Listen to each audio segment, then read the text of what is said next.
Madame la Présidente, bonjour. Je reviens vers vous aujourd'hui pour faire suite à l'entretien du début d'année que nous avons eu, où vous m'avez demandé de réaliser une étude de marché sur le secteur optique et surtout sur l'avenir de nos commerces traditionnels.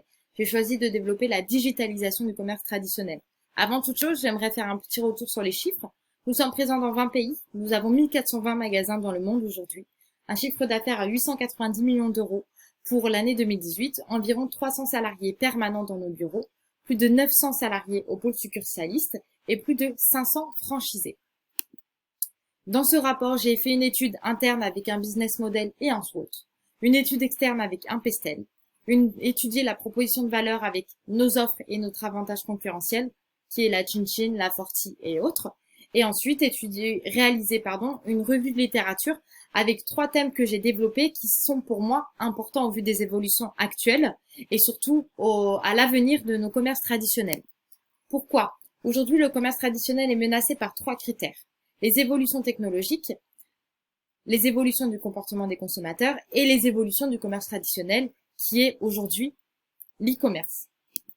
Concernant les évolutions technologiques, aujourd'hui, nous avons l'arrivée de nouveautés high-tech dans tous les domaines, particulièrement dans le secteur optique, ce qui nous intéresse aujourd'hui, l'arrivée de machines à intelligence artificielle et robotisées, mais aussi avec l'évolution d'Internet qui est devenu aujourd'hui indispensable à l'évolution des commerces traditionnels. Nous avons aussi les évolutions des comportements des consommateurs à prendre en compte qui, au vu des évolutions justement technologiques, se sont adaptés, ont appris et communiquent de manière différente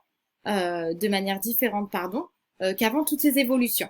Les nouvelles générations sont influencées, sollicitées d'autres manières qu'auparavant.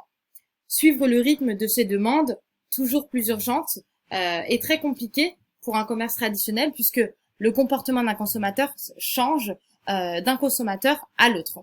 Effectivement, nous sommes dans une génération de digital native avec des avancées technologiques toujours plus grandes avec l'évolution des années.